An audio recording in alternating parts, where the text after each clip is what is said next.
Donald Trump is reportedly putting massive pressure on Zelensky to accept a U.S.-drawn peace plan in Ukraine, and now Ukrainian neocons are freaking out. When have we ever seen a country that is painted as a victim of war try to prevent peace at all costs? This comes as the Ukrainian front lines has completely collapsed, and you have Ukrainian men that are fleeing the country en masse, and the Zelensky regime has been rocked with corruption scandals. It is over. This is exactly why Donald Trump drew up his 28-point plan, which includes Ukraine conceding territory which Russia already holds, and Ukraine also shrinking their military by half and restoring the Russian language as the official language of Ukraine after the Zelensky regime banned it. It also includes United States and Western acknowledgement of Crimea being part of Russia. Considering the fact that the people of Crimea and the Donbass do not want to be part of the fascist Ukrainian regime, this peace deal makes 100% sense to me. Meanwhile, Ukrainian neocons are completely freaking out. European and Ukrainian neocons are already all over the media complaining about this deal, saying that it's complete capitulation. Well, you guys lost the war. What do you guys expect? Ukraine would have been in a much better position if they simply accepted the peace deals offered by Russia in 2022 that the United States and UK purposely tanked. The reality of the situation is the Ukraine proxy war has been horrific for NATO and the West. We will be much better off working in cooperation with Russia instead of engaging in endless war. What's poppin'? My friends, my family, we got a special edition for you guys today. We got a Sunday morning edition for you. You guys know we have esteemed guest Joti Brar who will be joining us today, taking us to school. But before I bring Joti in, this is the big news that rocked American politics, where essentially Marjorie Taylor Greene, she told her supporters that things are worse than anyone could ever possibly imagine. And after being in the system for 5 years, she realized that there's no way to change the system and that she's a broken woman. So sorry guys, you're on your own. Thanks for the lifetime pension, my friend. Like, how? Like, I've been calling out Marjorie Taylor Greene as not being a real fighter forever, right? Like, I've been laughing at the people falling for the psyop. How are Marjorie Taylor Greene supporters not furious at her for this? Like, isn't Thomas Massie supposed to be your boy? And you quit on him? You quit on Thomas Massie and your supporters? And then there are a lot of cope excuses where people say, well, don't you know that Marjorie Taylor Greene, she getting death threats? Well, every single member of Congress received death threats. And I received death threats. Is that why you stopped fighting? Do you think socialists around the world, and Joti would know about this as well, do you guys think socialists stop fighting because their life is in danger? And by the way, that is a conspiracy theory with no evidence, by the way. If your life is in danger and you worried about rogue gunmen like you was mentioning, why would you leave Congress when Congress has the best security in the world? If you're worried about if you're worried about political violence, wouldn't it be better to stay in Congress where these people are completely isolated from the world? Now you have the same right-wing Trumpers who are going to be threatening your life. Now you don't have the security detail. Do you guys think the Israelis forgive? They don't forgive. They don't forget. The idea that she's safer outside of Congress, absurd. I need you guys to acknowledge and realize that Marjorie Taylor Greene quit on you. She don't give a damn about you. She's a capitalist. And I've seen people engaging in political theater, pretending that the suburban, not even suburban, this millionaire wine mom is fighting for the American people. Are you guys serious right now? Looking at some people I like, who I see going through this political theater. And there was all this cope. I'm going to bring Joti in too. Joti, I'm very interested in your thoughts on a lot of these current events. We have Joti who will be joining us very soon. And I called Marjorie Taylor Greene out because, bro, the timeline was unbearable. At least to me, because you gotta know, I hate the political theater. I hate the celebrity worship, and I hate the duopoly nonsense. To me, this is just duopoly nonsense. And then the copium from her supporters after they realized that she took the federal pension and left. Because isn't it interesting that she decided to leave right when she became viable for the federal pension? So then people are like, don't you know that Marjorie Taylor Greene is setting herself up for a presidential run? Don't you know that she playing fighting chess? She has no plans for you. She quit. Like, this is one of the excuses that people made. Look. And in time ran with it. Marjorie Taylor Greene privately told allies that she is considering running for president in 2028. So then when it came out, all the Marjorie fans, bro, the copium was palpable. And they were like, yeah, see, this is why Marjorie has a plan. No, she doesn't. Then she immediately came out like, no. No, I'm not going to do none of that. She explains how it would be hard. It would be hard to do that. But I do find it interesting because she went and complained. This is what she said in her exit rant. Are you happy that Social Security won't be able to pay full benefits starting in 2033? Are you happy that 38 trillion in debt and the fact that it will only I think I'm supposed to say, are you happy that we are 38 trillion in debt and the fact they will only get drastically higher? Are you happy that Democrats created our healthcare crisis? Only one party, guys. With Obamacare and tax credits, and Republicans refuse to fix it. Are you happy about paying taxes on literally everything and being one of the highest taxed people on earth? Are you worried about we might be invaded one day? What are you talking about? And all these problems that she is mentioning, this is why we engage in scientific socialism, to solve all these class issues that are affecting your poor white constituents.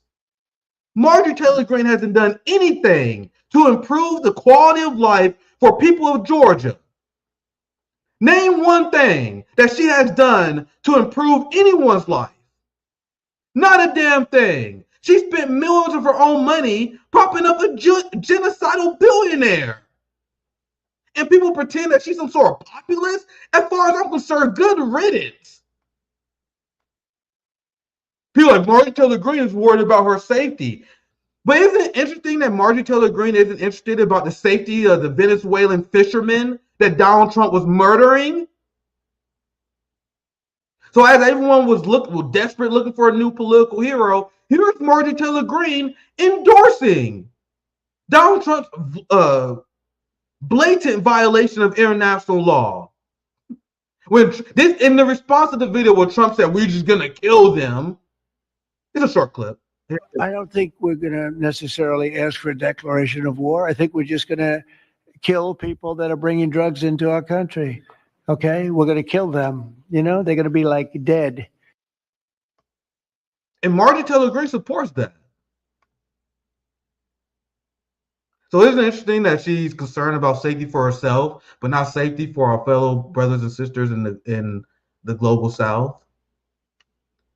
But anyway, I won't bring in Joti. That's my take on Marjorie. I think it's hilarious, and I that's our job at RBN. That's my job, and to redirect the focus, because I see the ruling class consistently. They are obsessed with distracting the working class with useless political theater. We got to get people focused, and we got to get them. They have to understand who their true enemy is. They had to realize who has their back and who don't have their back. And I want to show you guys. This last thing I should do want to show you guys, because I know we was posting about this. As Marjorie Taylor Greene is quitting on you guys, she made a fortune in Congress. Look. She's like, thanks for the fortune, guys. She was like worth around $900,000 before she got in Congress. Then she invested in Palantir. And then she was one of the most prolific inside traders of all time. Took a $900,000 net worth, and now she's worth $28 million. So she got that Nancy Pelosi level financial ability that she didn't tap into this financial ability until she got into Congress. Isn't that interesting? This is the person that people are trying to portray as your class friends.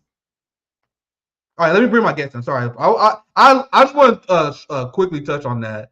I want to bring in prominent organizer, scientific socialist, educator, writer.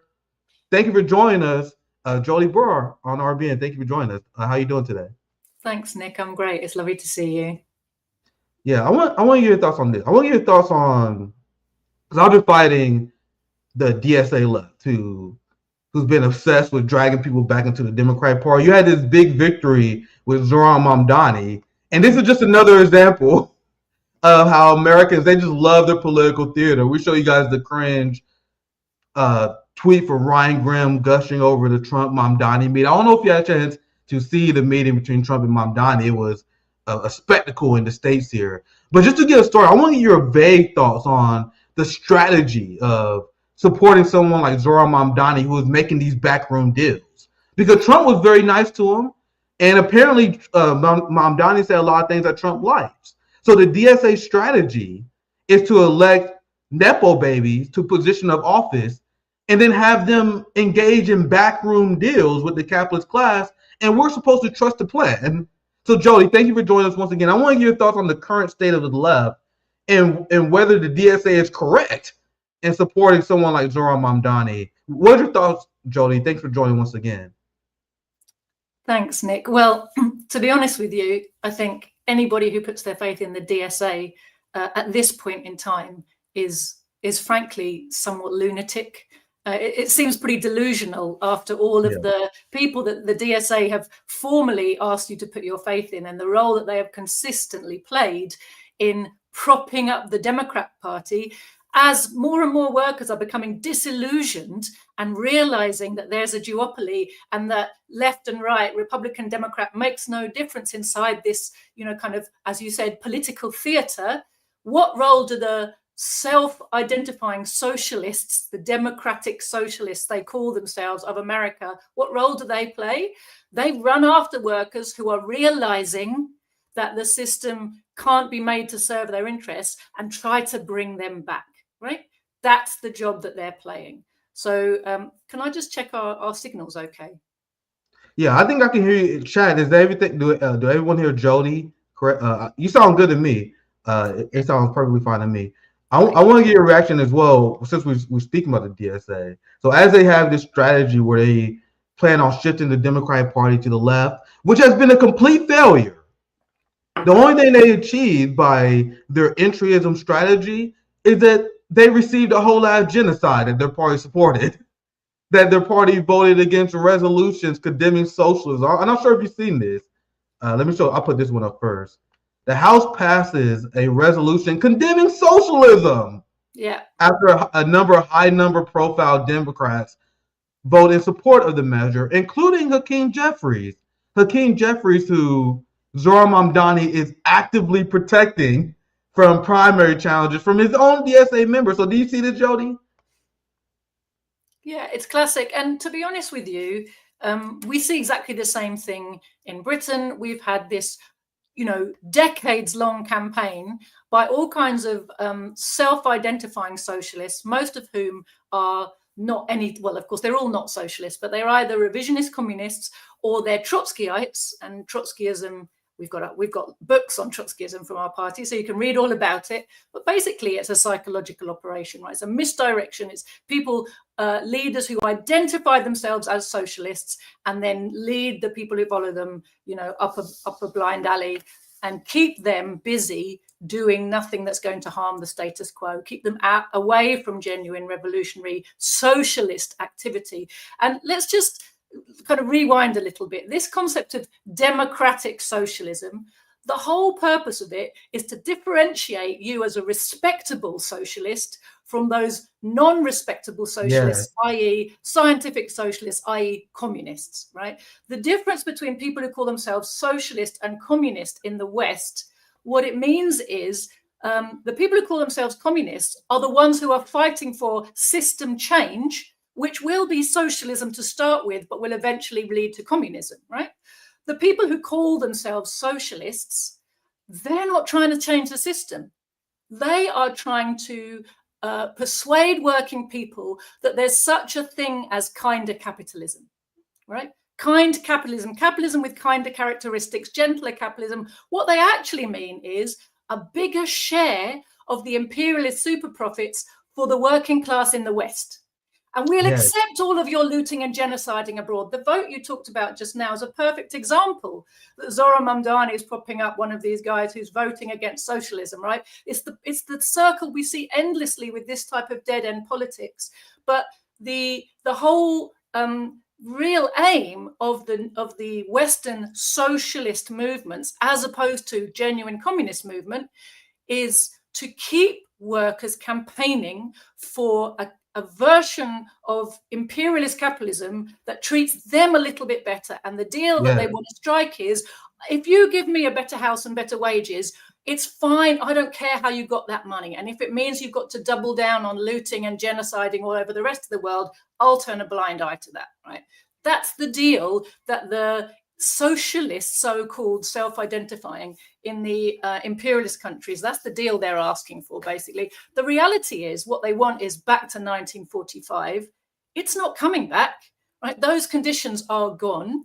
The real choice for the working people is not 1945 or socialism, it's barbarism or socialism. It's 1929, 1933, or, you know, a future of socialism. You've got to recognize that as a worker. I think the one thing, just coming back to your thing about Marjorie Taylor Greene, I think the one thing that we can be grateful for her for pointing out, and that, you know, socialist America should be picking up on, is that she pinpointed one true thing.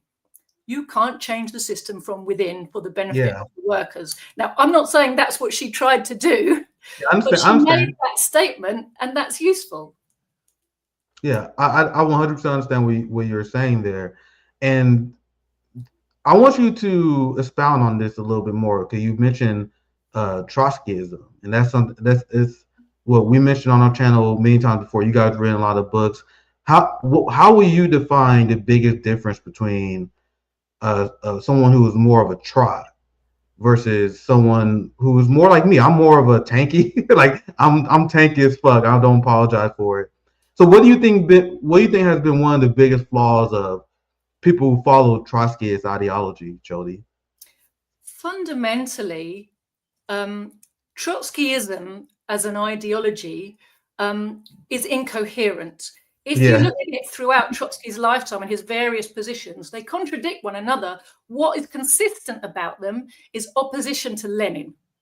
And over time, what transpired was, from a certain point, and it's debatable how early on in his career this was true, but certainly after the revolution, it became clear at a certain point that Trotsky was actually in league with and being funded by and backed by imperialists to act as a saboteur and to demoralize workers and try to build an internal opposition, right? But if you look at the fundamental characteristics of Trotskyist movements, number one, they're always rooted in petty bourgeois and labor aristocratic populations, basically in imperialist countries. Their propaganda usually amplifies imperialist propaganda, but wraps it up in revolutionary phrasing. So they don't recognize, Trotsky didn't recognize, and Trotskyists don't recognize Lenin's thesis on imperialism. They don't recognize the revolutionary potential of bourgeois national liberation movements in the oppressed worlds. They say, oh, it's bourgeois, we can't be with that. So they denounce the leadership of many, many national liberation struggles, which are fighting imperialism. So they end up helping the imperialists, right? But they wrap it up. They wrap up their denunciations in revolutionary phrasing. That's the dangerous aspect of Trotskyism, is that their counter-revolutionary nature is hidden behind a lot of words about Lenin and Bolshevism, right? So they also don't recognize the revolutionary potential of poor peasants all over the world. They didn't in Russia, and they don't still today. They don't recognize what Lenin pinpointed as super important in the imperialist countries, the split in the working class. So all the way back to 1914, 15, 16, Lenin was working really hard to identify what is the reason that all the socialist parties in World War I in Europe were selling out during that war and siding with their own ruling classes. And he pinpointed how imperialism had warped the economies and enabled the ruling classes to buy off the top layer of workers and give them good conditions and pay and make them loyal to the system. And he pointed out that the leadership of the trade union and working class movements in all the imperialist countries had been co-opted this way. They'd been given nice careers and good, kind of conditions of life, and it had made them loyal to the system. And these are the people that the Trotskyists really work amongst and appeal to.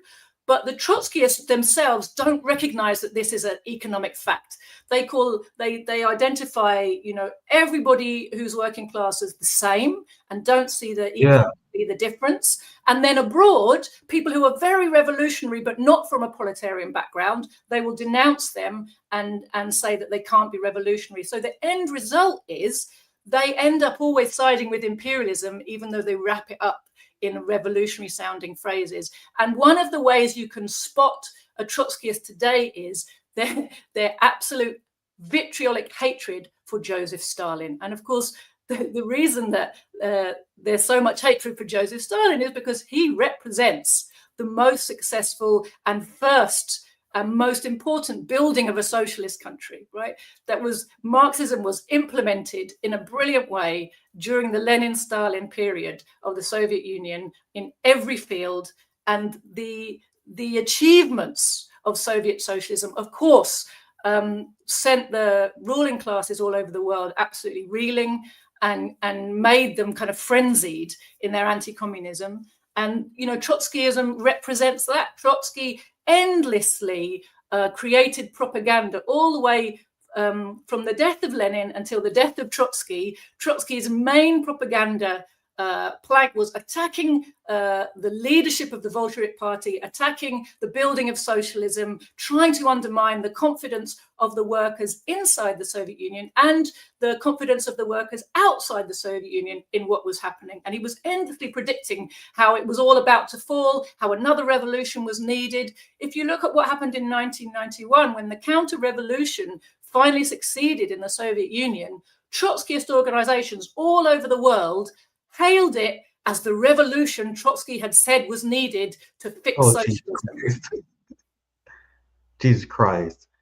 That was an amazing breakdown. I'm glad you really dived into that, because I've seen the Western left in the United States infected. I'm sure it's bad in the UK as well, but the United States is infected with this style of thinking, and also like this anarchist style of thinking. And I've clashed with these people. Like, there are many people who like my politics, but then I'll get around with them. I'll be like, man, I can tell you're a Trotskyite.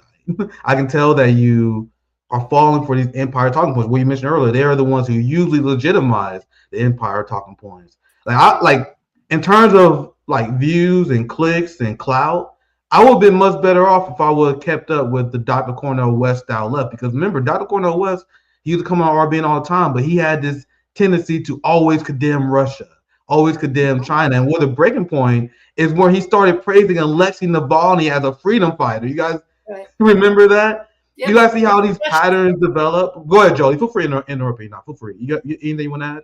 No, I'm just agreeing with you. Yeah, it's all good. The guy's a fascist, right? And they're holding him up as a revolutionary, liberation fighter against the awful Russians. And that is a classic example of, as you said, Trotskyists amplifying imperialist propaganda and doing it in a way where they wrap it up with what sounds like Leninist type of phrasing to fool people into thinking that this is a progressive politics. And of course, one of the other ways you can tell that Trotskyism is essentially a Trojan horse, a psychological operation in the modern terms, right?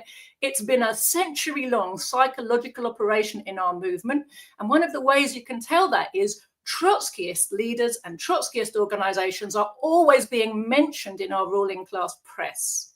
They get promoted to the workers. They get promoted by the algorithms.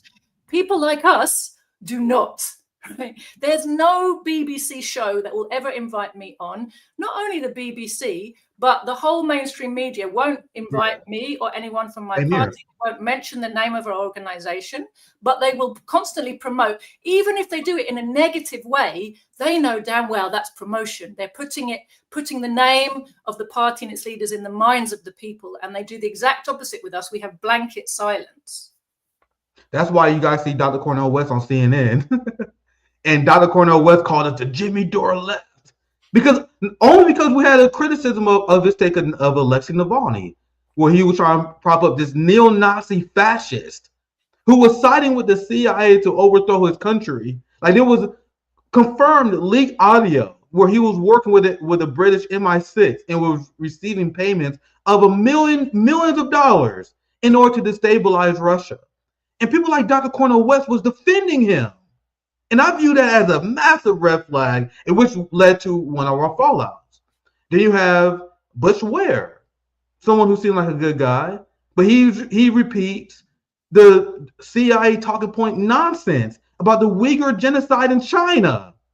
Can you imagine your government funding a real genocide that we all see, but you spend your time fear-mongering and spreading lies about their number one chief rival and trying to compare the two? Like, yeah, I know we live under an evil empire too, but don't you know China is committing genocide too, just like Gaza. You guys see they make that false equivalency?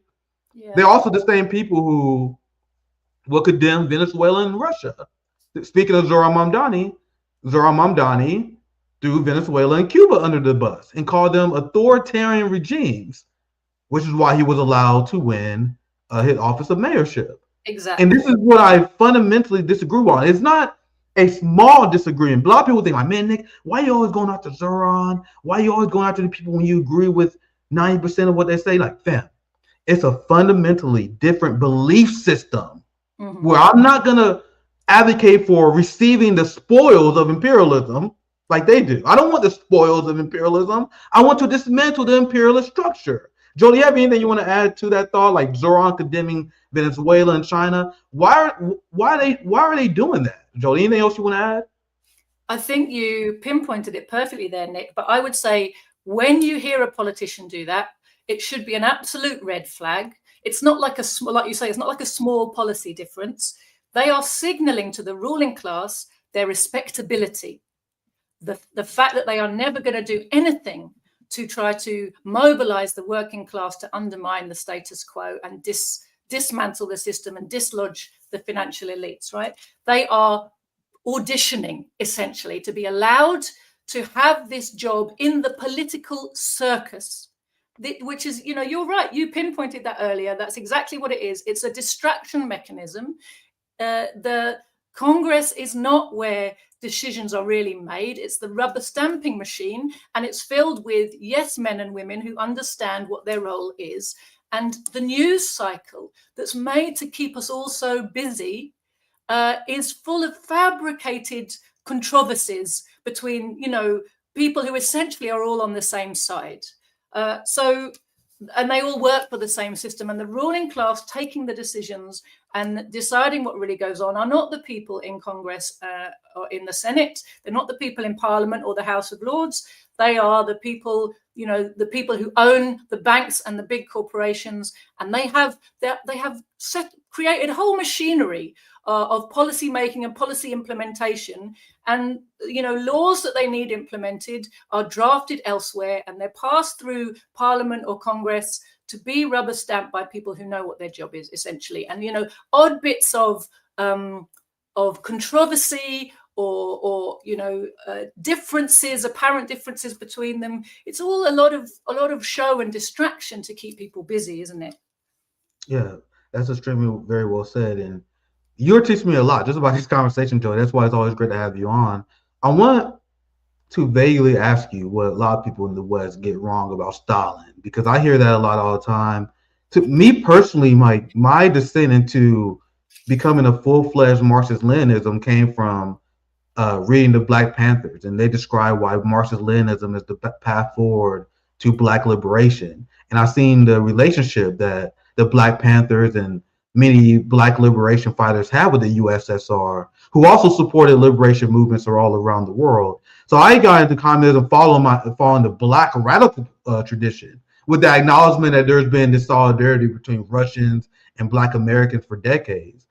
But I will admit there's gaps in knowledge when it comes to like the entire history of Stalin. I'm not like a expert Stalinist, you know what I mean? So whenever I hear like these Westerners bring up this shit about Stalin, like how he was like an imperialist, how he was evil, I'm like, I wish I was equipped to debunk that. I'm not like an expert on this motherfucker. But Joti, I want to learn from you. Like, how do you respond to these people who say that we can't follow the tradition of someone like Stalin because he was a bloody murderer, he was imperialist? Because these are the things I hear. How do you tend to respond to these things?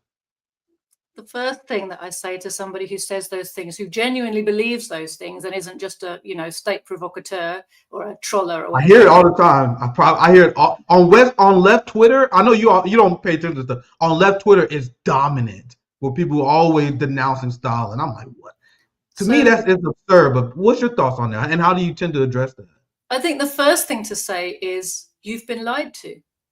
People know they've been lied to about so many things, and yet they still accept all the anti-communist propaganda they've been drilled with from birth, as if everybody knows, like everybody knows the world is round, except apparently lots of people today don't think that's true either. But, like everybody knows we breathe oxygen from the air, right? It's that type of like everybody knows. Yes, your commenter there who says there's good books from Grover Furr. My father wrote an excellent book called Trotskyism or Leninism. Ludo Martins wrote a brilliant book called Another View of Stalin. For American audience coming from your perspective, who come into the movement via a kind of, wanting to understand how to solve the Black liberation question in the USA, one of the really good sources I would recommend is Harry Haywood's autobiography. He was a Black American communist during the 1930s, and his autobiography is lovely. It's a long time since I read it, so I won't try and recite any details from it. Paul Robeson's little autobiography, he talks about the Soviet Union and why he's a friend of the Soviet Union. I always love, it always sticks with me, Paul Robeson's description of his first visit to the USSR.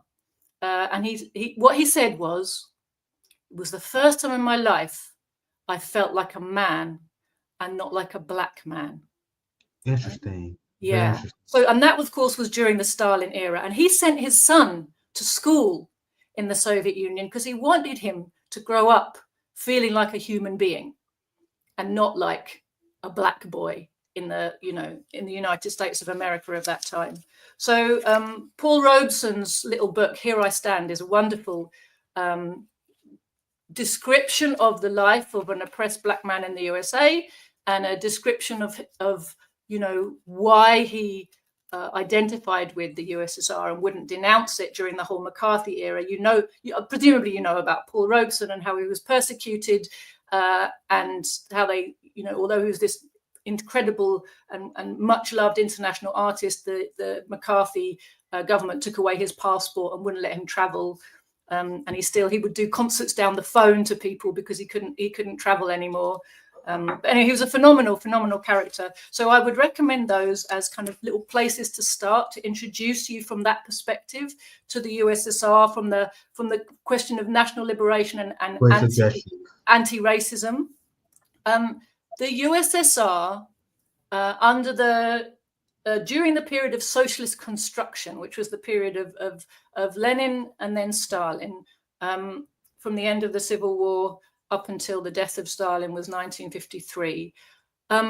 There's lots of amazing books that will help you to see the difference between what you've been told and what was actually happening. A couple of them I really recommend. There's one by they called him the Red Dean, because he was a dean in Canterbury Cathedral, right, in the 1930s, who traveled to the Soviet Union, and he wrote a book called, his name was Hewlett Johnson, and he wrote a book called The Socialist Sixth of the World, which is a very nice introduction to what was going on in the Soviet Union.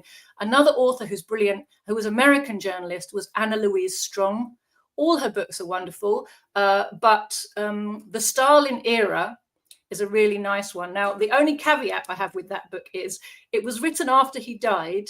And because Khrushchev had introduced this anti-Stalin campaign, which had really knocked, the communist movement kind of for six and left a lot of people very confused, the initial response of a lot of communists was to assume that Khrushchev was telling the truth about Stalin, and nevertheless to say, well, okay, he must have made some mistakes, but he did really good things, and here's some. So the framing of Anna Louise Strong's book is like, oh, well, we've just heard all this shocking news that Stalin did some bad things, but nevertheless, these are all the things I saw in the Soviet Union during that period, and it's all amazing, right? Yes, that Dominic Lacerda book is also really good.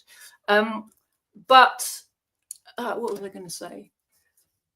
Yeah, the reality is actually one of the most important things for people to understand is that Khrushchev's secret speech, so-called, it was secret from the Soviet population, but broadcast around the world, right?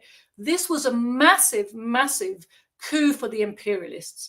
It demobilized half the world's communist movement. It made people so demoralized because the Soviet Union that they'd looked up to under the leadership of Joseph Stalin through that whole period suddenly was being defamed. It was, we were being told that the leader that we had all admired and respected had been so terrible. And it really upset a lot of people, of course, demoralized a lot of people, of course. Khrushchev's speech, now Grover Furr's written a wonderful book where he went through the Soviet archives to see each point in Khrushchev's speech, was there any truth to it? And I did an interview with him at the time he put out this book. It's called Khrushchev Lied. And I said to him, what was that like, going through the archive? And he said to me, it was really almost shocking, because what I found was every single point in that speech was a lie. I think there's 50 some. Interesting. And he said it would have been much better for me as a writer and a publisher if I could have found 3 or 4 of them were true, right? It would have looked better, because now it looks like I'm just a pro-Stalin propagandist. Because I said, no, it's all lies. But what I think is really important is what Khrushchev did in that speech was resuscitate Trotsky's lies. It was a set of lies that Trotsky had been saying all the way through Stalin's lifetime, and they'd all been debunked and everybody knew it was nonsense. And then because it was coming from someone who was the leader of the Soviet Union, not this, exposed fraud Trotsky, then it really had carried a lot of weight, a lot of credence. And this has been the basis for everybody knows Stalin was a bad man, because, Khrushchev himself, Nikita Khrushchev, who was the leader of the Soviet Union after Stalin died, the leader of the Communist Party after Stalin died, and the person who was overseeing the beginning of the reversing of a lot of socialist economics and politics inside the Soviet Union, began during that era. That was the beginning of the process that led to the collapse of the Soviet Union, right? Came under Khrushchev. So, it's a complex picture, Nick, but the reality is that people have been totally lied to. And the thing is, if you really want to know, there's so much fantastic information out there. There's a whole load. I've got a shelf full of wonderful books here that come from the Soviet Union during the Stalin era, in the English language, eyewitnesses from Britain, from America, from all over the world, describing what they saw there. It speaks for itself. It speaks volumes. And the other thing you can do, to be honest, is read Stalin himself. Stalin has been vilified to you in so many, 1,000 different ways. But when you hear his voice, when you see how calm he is, how skilled he is, how measured and how insightful, what a brilliant theoretician he is, and what a gift he has for breaking down really complex political, philosophical ideas, economic ideas in simple ways without dumbing it down. It's an incredible skill. You have to be very, very skillful and knowledgeable yourself to be able to explain complex things in simple ways. And Stalin was a master at that. And his books are the best introduction to Marxism for anybody, because he was writing for ordinary people, and it really shines through. So the best way really to rebut and undo some of your anti-Stalin programming is to read some Stalin. Yeah, that was a fantastic breakdown. Once again, you're teaching me a lot of things. The biggest thing I know is that Russia was a broken, humiliated state before Lenin and Stalin. And Stalin took this country that was considered a joke and turned it into a powerhouse that we know that the Soviet Union as today. And the reforms that Stalin implemented and the policies that benefited the working class that they implemented, you can still see throughout Russia today. That's why Russia has a more thriving working class than the Americans do. They have paid maternity leave. They have universal health care. They have things that we couldn't dream of having in the United States. Like their left actually accomplished stuff for the working class, which is why I find it extremely uncouth when I see failed leftists, failed pretend socialists like Bernie Sanders, who has a ton of gray hairs, been doing this fight for decades. He's been advocating for single-payer health care for decades, Joti. Like there's speeches from him from the 1980s, him advocating for this. And what annoys me is these people never self-examine. Like, why have your strategy failed for the last few decades, Bernie? So as Bernie condemns Putin in Russia, as Dr. Cornel West and the professional managerial class condemn Russia, they accomplish they give for their working class healthcare and the same benefits that you guys failed to accomplish in the United States. So who are you to judge? And something else that people don't acknowledge enough is how the fall of the USSR had a drastically negative effects on the entirety of the working class all over the world. Yeah. And I'll just give you just one example of that. Like all those New Deal reforms that the United States implemented was in direct response to trying to compare themselves to the USSR. Remember, during the Cold War, there was a massive propaganda war between the victors of revolution versus the capitalist class who was revolting against said revolution. So as the USSR was building things, innovating, lifting workers outside of poverty, the United States had to show people that, hey, man, we got a competitive system too. That's where all those reforms came from. All those welfare programs came from, because they wanted to illustrate to the world that we have a functioning working class as well. What happened the second that the USSR fell, my friends? They didn't give a fuck about any of that nonsense anymore. They didn't care about making a strong work. They didn't even care about the illusion of having a strong working class. Instead, they immediately started cutting social programs under Bill Clinton, which greatly exploded the child poverty rate. They implemented policies that destroyed the concept of home ownership, because that is what capitalists we use. Look at all these home owners that we have. We have people that own their homes too. Then the second that the USSR fell, there was no reason for them to uphold this illusion, this facade that they care about the American working class. That's when you've seen an escalation of the class war. The class war always existed, and maybe you have a different interpretation of this, but once they didn't have someone to compete against, that's when all illusions dropped. That's where the 90s austerity programs were implemented. That's when corporate bailouts were wrapped up to the 10.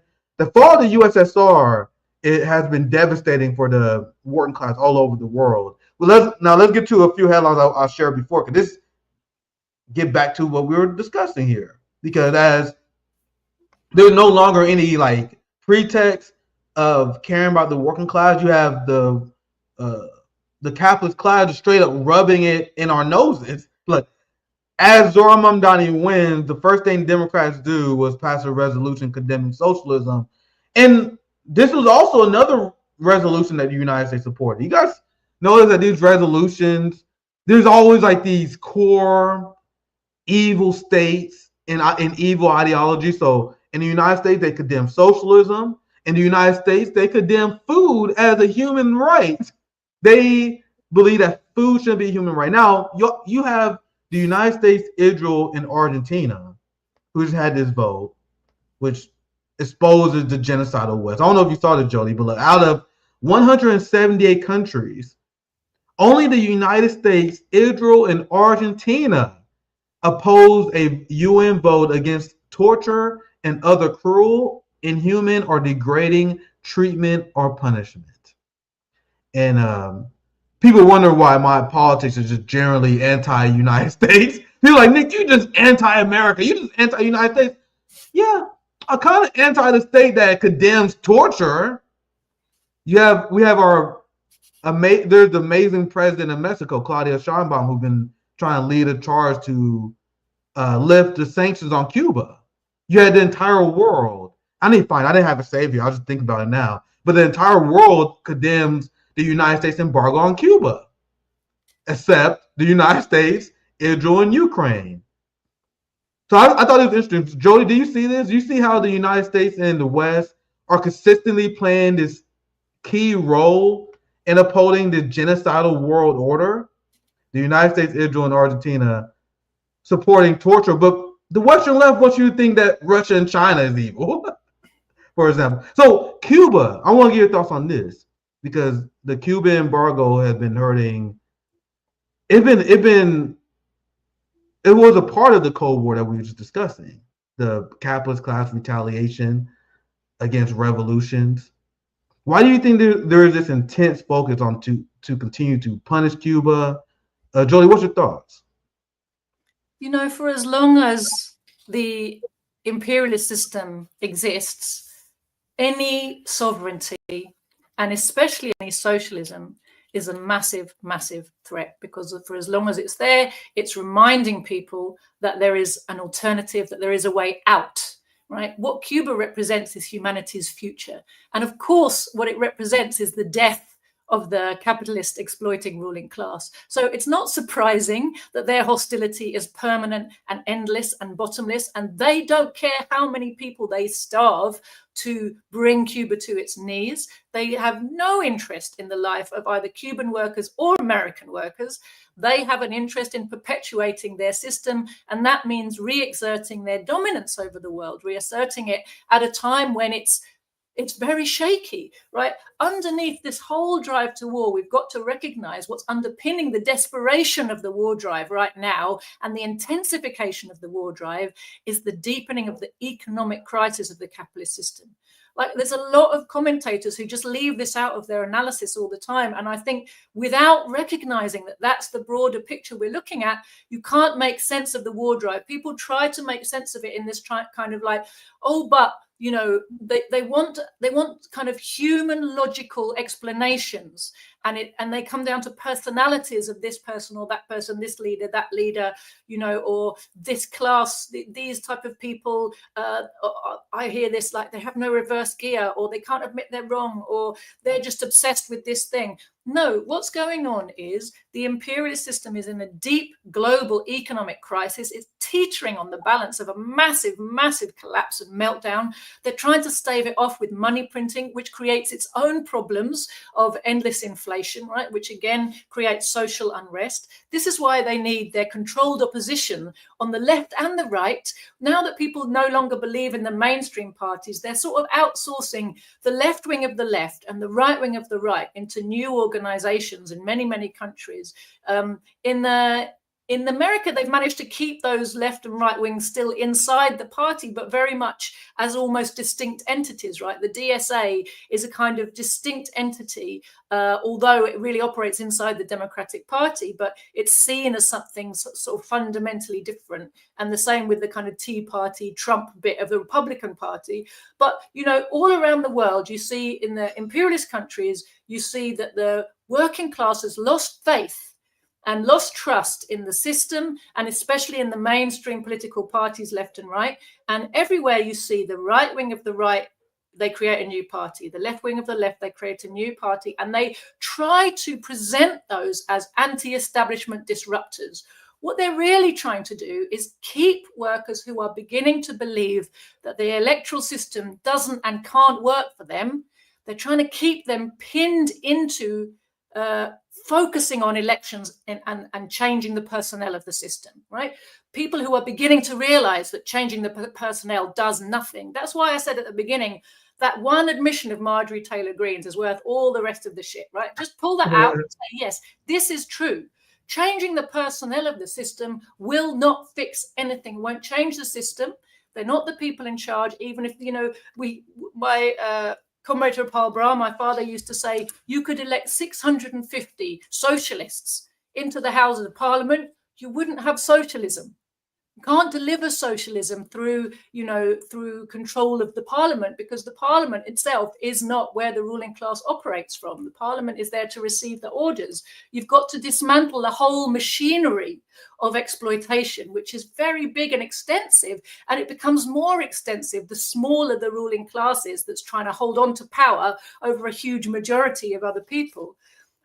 So I've gone off on one. What was the original question?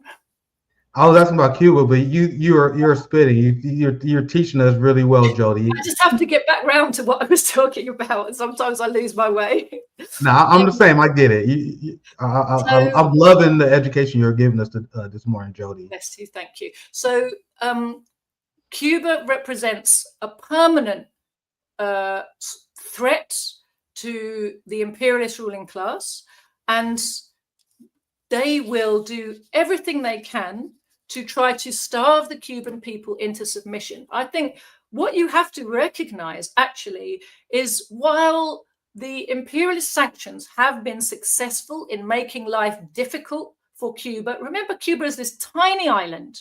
It's a tiny island. And if you really blockade it hard, you're going to make things very difficult for the people, not only because, of course, any country will find it difficult if it can't trade with anybody else, but when you're such a tiny island, it can't possibly be self-sufficient. Cuba can't have its own heavy industry, right, on the basis of this very small island. It has to have trading partners. Now, while the USSR was there, then it had a main trading partner it was able to get all the industrial products it needed via the USSR and the socialist bloc. When European socialism and the USSR fell, that was catastrophic for Cuba. I think what we have to recognize is how incredibly strong the socialist system really is. Look at the DPRK, look at Cuba, look how they've held on to a socialist system despite genocidal sanctions for decades. Coming back to Joseph Stalin, he made a prediction all the way back to the 1930s. He was in an interview with some Western journalist. And the journalist asked him what would happen if the Soviet Union fell. And he said, if the Soviet Union fell, the working and oppressed peoples of the world would be seized by the throat. That was his prediction. And that is exactly, you're right, that's exactly what we saw from 1991. Now, if you think we had it bad in the West, and we have had it bad compared to what we had before, think about what's happened to the people in the rest of the world. Look at the bloodshed. Look at the endless genociding that's ramped up to a whole new level since the fall of the USSR, since the USA and Britain and France and Germany felt that there was no one to get in the way of their rampaging. Immediately as the USSR was falling, the Germany, America and Britain were in the Balkans, weren't they? Inciting war and destroying Yugoslavia. The number of people who died in that war, they still have the cheek to say that until the Ukraine war, Europe was in peace, when they spent a decade drenching Yugoslavia in blood to break it into pieces, right? The wars in the Middle East, again, the Soviet Union hadn't finished, hadn't officially fallen when they launched the first war against Iraq, but they could see it was in the post. Gorbachev was their man. The Soviet Union wasn't going to put up any resistance. And so they felt free to launch this massive ramped up campaign of let's reassert our primacy over the vitally important Middle East, and the Middle East, of course, oil, right? But that campaign to reassert primacy in the Middle East, look at the wave of bloodshed. The Gaza genocide is the latest episode in that. But it's been a genocidal 3 decades, has it not? Since 1991, if you're the people of the Middle East. Remember Madeleine Albright telling us that 500,000 Iraqi children, being starved to death was a price worth paying, just incidental along the road. This is the reality of the system. We have to recognize how, in fact, what Cuba's resilience as a tiny island right next to the USA, faced by this suffocating, strangulating regime, what does that tell you about socialism? It tells you how strong it is. Right? When you have a planned economy, when you have a mobilized working class, look how much you can withstand. They're still educating all their people for free up to every level. They're still employing their people. They're still producing things. They are still making sure that everybody has free healthcare from the cradle to the grave.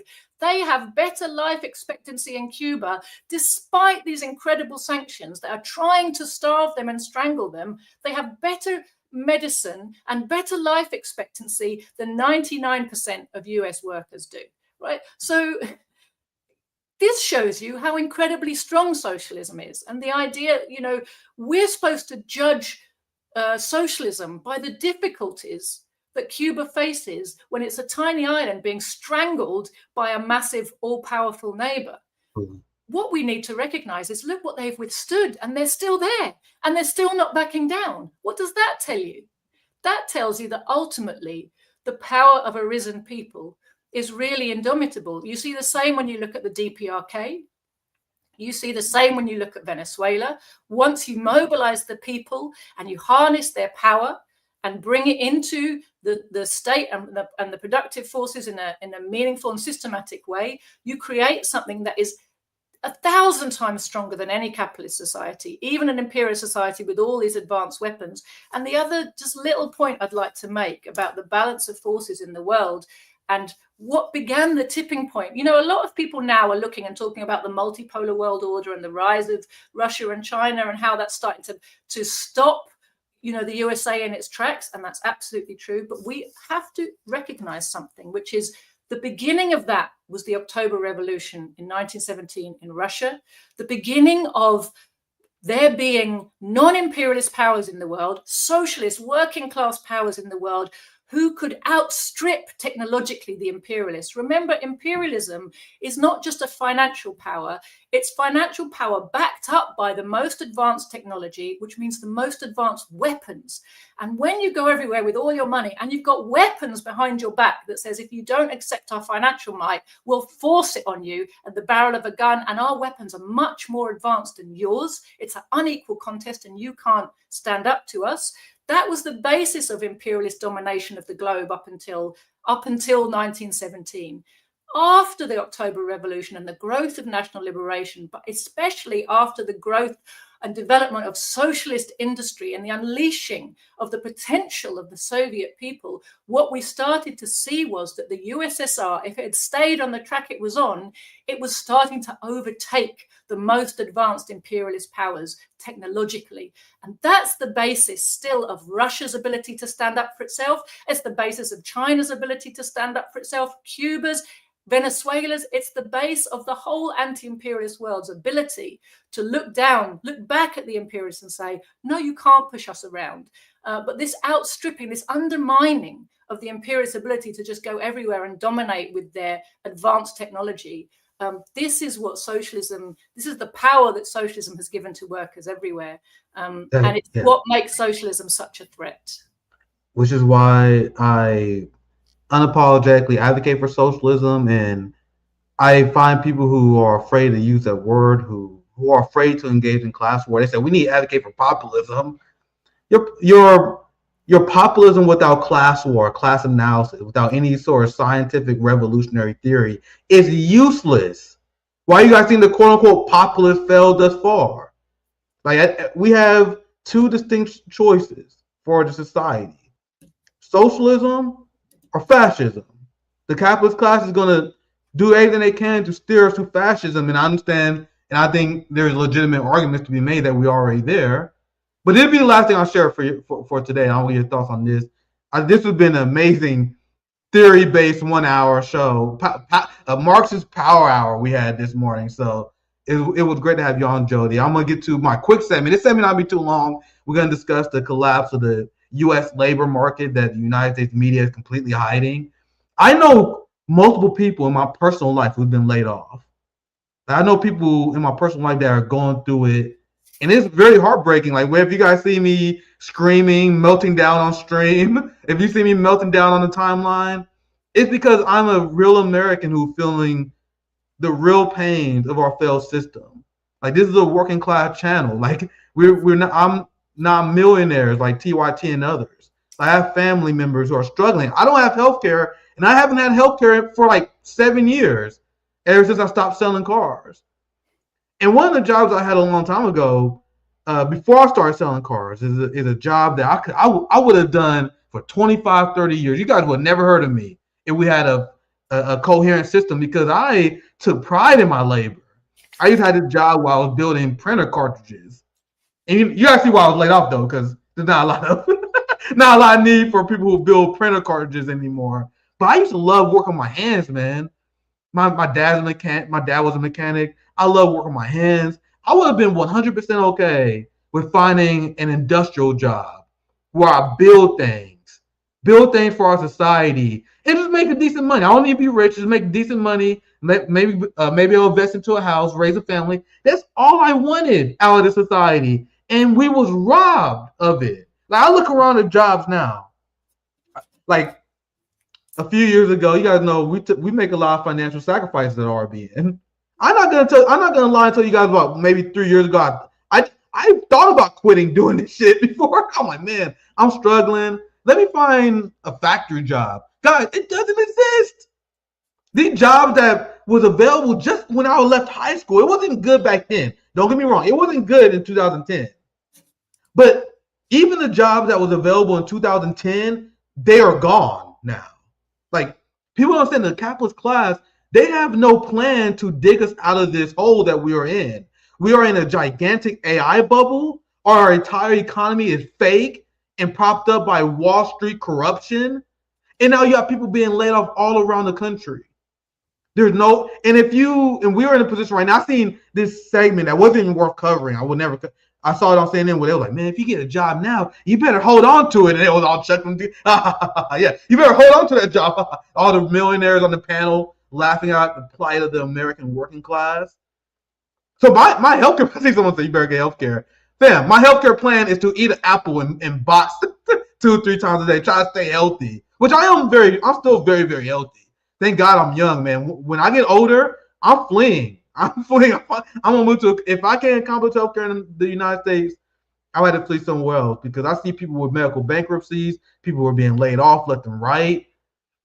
And this is why I'm furious when I see people obsessed with the political theater, the millionaires talking about how amazing it was to see Zohran Mamdani and Trump get along in the White House, like Cenk Uygur. Let me show you guys a few receipts, and Joti, I won't get you in. This will be our final segment of the day. Layoff notices across the United States are rising at a recessionary pace. You have Nebraska, and you have this local economy in Nebraska that's going to be completely destroyed. Tyson Foods, a corrupt, capitalist, piece of shit company in a nutshell. Like, they're I don't have time to explain it all, but their labor practices, the way they treat their animals, for example, for me, like, they are an example of capitalist rot at the highest level. Tyson Food, but there was a giant employer in Nebraska. Now they have major plants that are closing, massive layoffs. Look, I'll just read this headline, and there's so many headlines like these spreading all over the country right now, but the media is doing everything they can to distract you for it. Hey, don't you know that Marjorie Taylor Greene quit Congress because Donald Trump said a few mean things about her? Don't focus about the economy that's collapsing. You have a record amount of Americans that are going through medical debt right now. You guys know that? You guys know that there's a record amount of Americans that have credit card debt? Another damning statistic that shows that our economy is screwed, that there is a record amount of Americans who are upside down on their car, who can't afford car loans, people can't afford to rent. Fam, whenever you see people talk about economy, like, man, don't you know our GDP growth, our GDP rates? Nonsense. None of that has anything to do with you. But let me read this tweet. You see jobs are falling off the cliff. workers are in debt. I'm gonna see if I can find this article. I didn't have it saved. There's an article I read not too long ago that explained how the American working class is drowning into debt. I might have to find it quickly. How the American working class. Oh, here it is.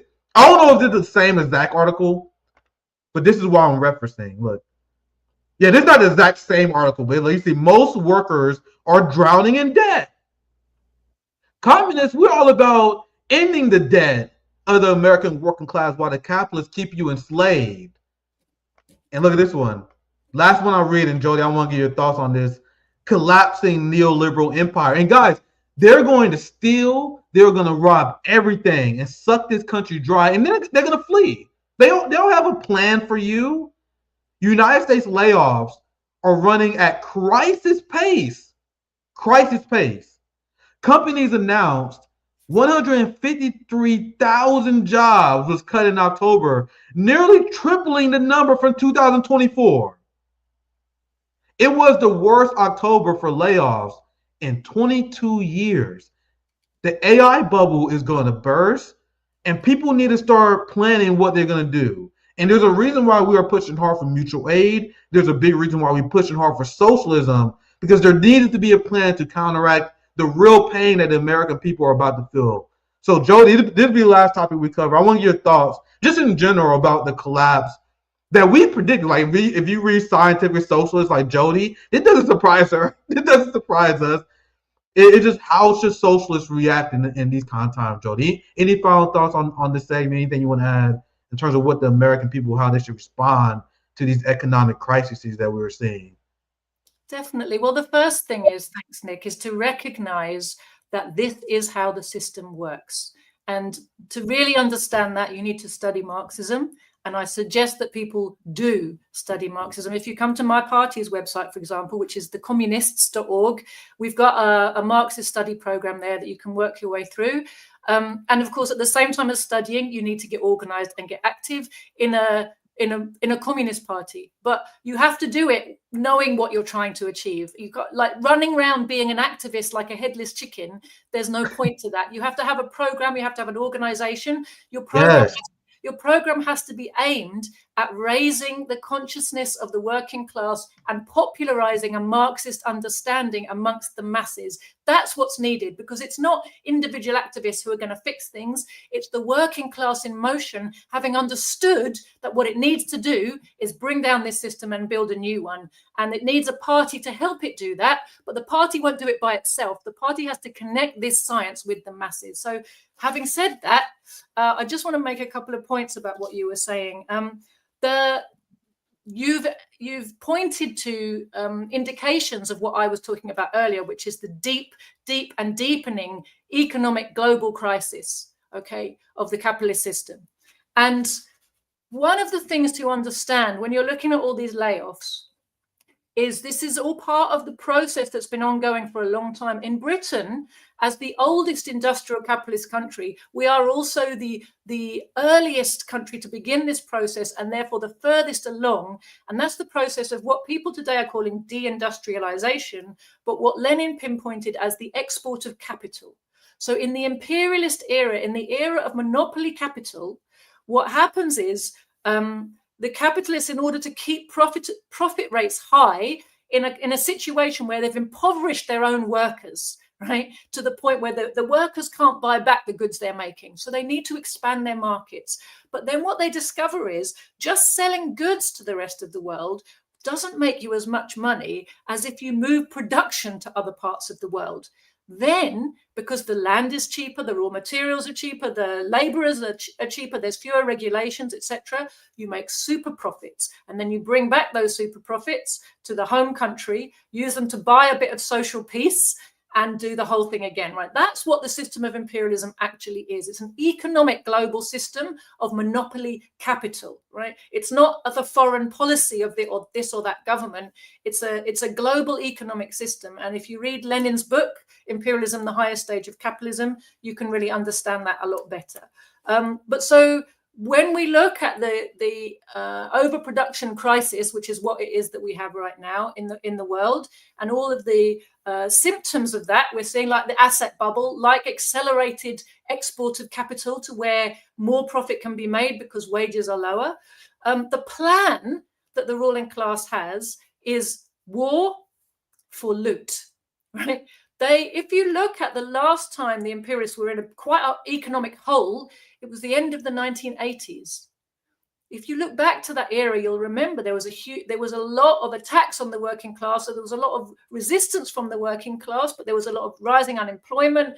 There was rising deindustrialization. There were big social problems. And how did the ruling class get out of it that time? Luckily for them, the Soviet Union and Eastern Europe fell, and they had a bonanza of looting.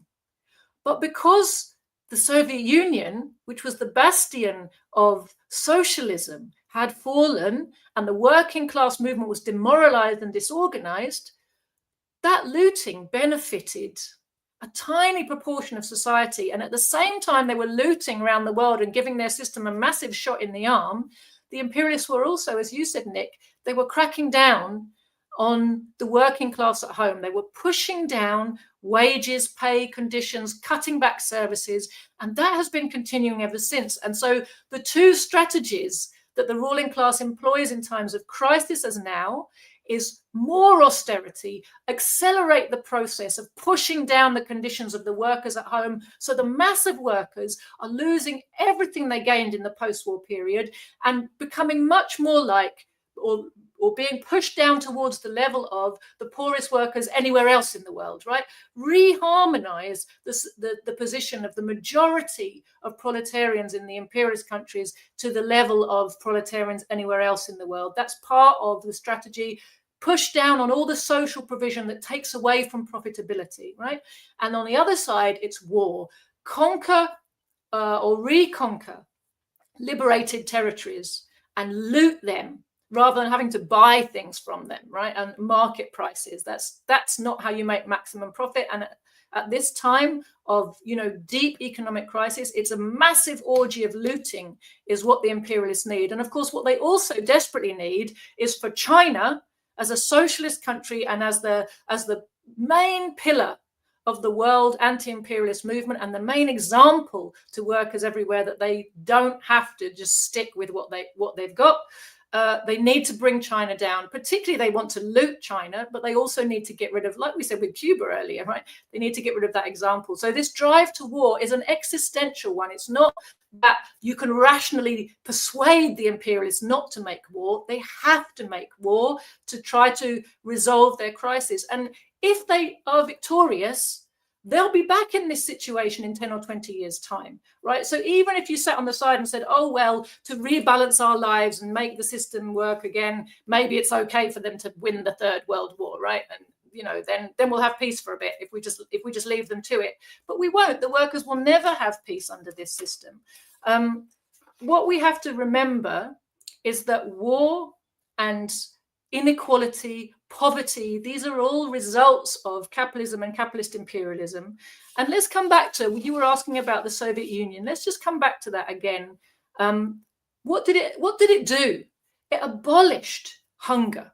It abolished homelessness. It abolished poverty. It abolished unemployment. All these things which are now coming back, even for workers in the richest countries who thought that they'd got rid of those things. It turns out you were just getting a bribe to stop you making the revolution at a time when the revolutionary sentiments and consciousness of workers was high. Your movement was bought off at a time when it was a powerful movement. Now you've got to build it all again. But the truth is, there's no way around it. We've got to build it all again. And just to wrap up and come back to what you were saying there earlier, Nick, what were the jobs you said made you feel like your life had meaning? Socially necessary work. Now, one thing in a socialist country, a real socialist planned economy like the Soviet Union in the Stalin era was, every single job is socially necessary. It's a job that has meaning. It's a job that has dignity. It's a job that comes with full respect, where you have a guaranteed to a decent home, where you're guaranteed healthcare and education and leisure time and culture and a social life, You are guaranteed all these things, a life of respect and dignity as a working person, and every bit of work that every person does, and every person has a job who is able to work, everyone has a job, and every single bit of work is socially useful and necessary. Now, most of us living in the West can hardly imagine actually what that would be like, to live where not only you can have work that's fulfilling for yourself, but everybody you know has work that's fulfilling for them, where you don't have to feel guilty about stepping over a homeless person sleeping in a doorway, or explain to your children why they have things that other people don't have, right? All of that gone, where there's none of this fighting of nation against nation and person against person, men against women, black against white, whatever. None of this crap is necessary. It's all overcome. It's all those type of things are an obstruction to building a planned socialist economy. And so they got rid of and overcome very quickly and very easily as soon as you start giving people decent conditions in which to live and work together. What an amazing lecture at the end. I love how much you taught us today, Joti. Thank you for your time. Intellectual powerhouse as always. And it's actually very inspiring, you know what I mean? Because I've been doing this for about 5 years now, and I always try to grow as a revolutionary and as a teacher. So just to see your breadth of knowledge in real time, it actually inspired me. It made me want to double up my reading, you know what I mean? I think we all should be striving to be better revolutionaries. I'm not a liberal, guys. I believe we all have personal responsibility for our fate. And I think even though we have a lot we got to fight against, we should be pushing to be better, to be smarter, to be wiser. Don't buy into the nihilist left. We have power, and let's begin to grow. Joti, thank you for joining us. I'm going to read a few super chats I saw. I don't want to leave you guys hanging. Thank you, Global Citizen, for the $5. It's good. It feels good because I've started this channel, my new personal channel, because this is a Nick Cruse exclusive today. And it's good to see that we still have RBN supporters that follow to this new channel who watch on the other platforms as well. Thank you, Global Citizen. I think that's supposed to be. I think you guys should get together more often. Yeah, we love Joti. Oh, by the way, we started doing these weekend shows because I was doing Monday, Wednesday, and Friday in the evening. That's what my program has been for like the last few months. Monday, Wednesday, Friday in the evening. The problem with doing Monday, Wednesday, Friday at 7 p.m. Eastern time is I never had time to talk to our international brothers and sisters anymore. Like I had a ton of people from China. You guys remember earlier this year, I had a ton of people from China, I had a ton of people from Moscow. The only problem with moving to Nick at prime time is I don't have access to those people anymore. So we decided to do these special weekend shows because we had to have Joti on. So Joti is in the UK, so we're going to do these shows on the weekend every once in a while where we have our international guests on. And Zoya, you guys know Zoya's been in the lab cooking. We got a lot of great guests on the international stage that will be joining us. So these weekend shows will be on the regular. I appreciate you guys supporting my labor because I am putting extra work on a Sunday, but we had to because Joti is bringing a lot of education to us. So look forward to these shows that I will be doing on the weekend. It's going to be more of an international conversation on these Sunday and Saturday shows.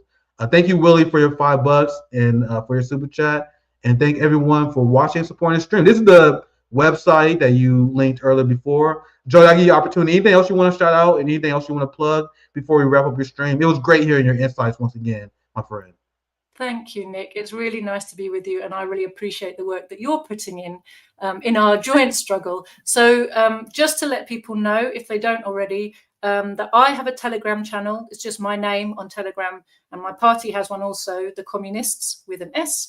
And also we have a YouTube channel which is called Proletarian TV, and I recommend that to people and have a good hunt around, because if you go back through the archives, there's some phenomenal stuff on all kinds of subjects there. So really useful learning platform. So this is her. I didn't know you had a channel. That's crazy. That's how you know YouTube. I did not know that Joti had a YouTube channel. That's great. But anyway, make sure you subscribe. Make sure you guys check out Joti. Who's my guest tomorrow? We have a banner guest. Zoe, I'm blanking. Let me pull the schedule real quick. Is this who we have? We have so many guests. I'm blanking. Who's tomorrow? Oh, Sean McCarthy. Sean McCarthy joins us tomorrow. Great anti-imperialist writer. We have Thomas Fozzie joining us on Friday. So Zoya's been in lab cooking. We got a lot of great guests. It was great to hear from you, Joti. Enjoy the rest of your guys' weekend. Hope you guys enjoy the stream.